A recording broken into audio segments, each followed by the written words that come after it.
but you also talk about just generally like bookending your days and how creating it as a lifestyle habit.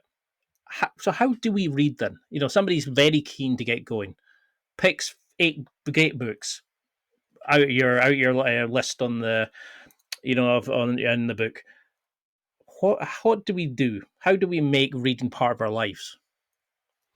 I say start by reading for 15 minutes a day, maybe 15 minutes twice a day. You can, instead of trying to find time to read, you can just replace a low impact activity like scrolling on social media or binge watching Netflix or sports all weekend with reading a good book in Hmm. small chunks. 15 minutes twice a day is 2.5 hours a week. If somebody is reading, let's just say, I don't know, in 2.5 hours, maybe that's a half a book a week. Here's the math that I put in the book: 15 minutes for somebody who's just starting out, that's roughly 10 pages. You do that twice a day, that's 20 pages a day.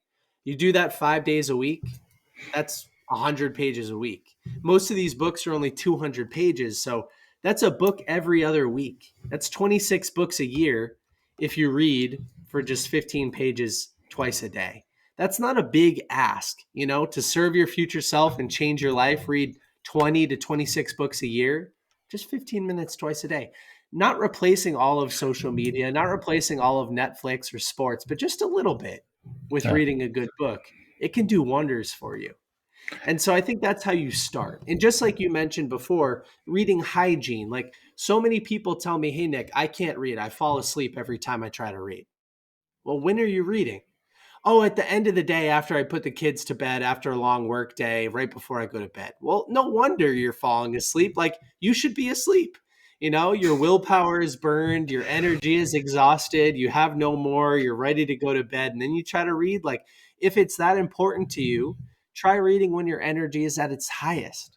Because like I said in the book, even the best cup of coffee in the world will taste bitter if you're in a bitter mood, right? So Hmm. don't try to read a book if you're exhausted and you're mad and you're annoyed and you just want to go to bed. Like, that's not a good outcome. Read when your energy is highest and when you're in a good headspace.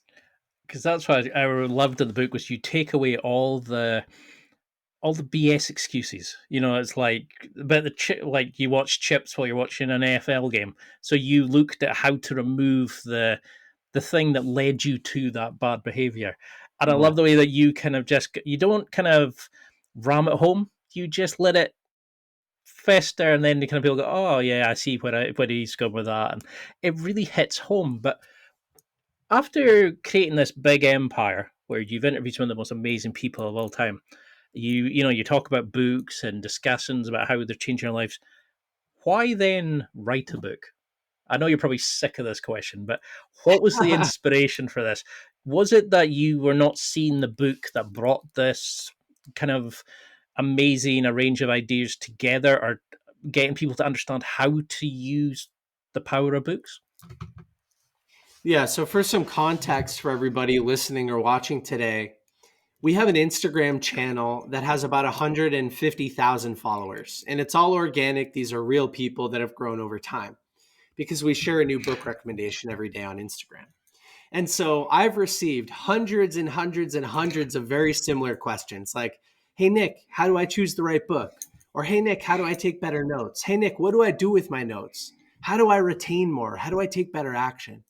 And so over the years, I'm responding to everybody as I do, right?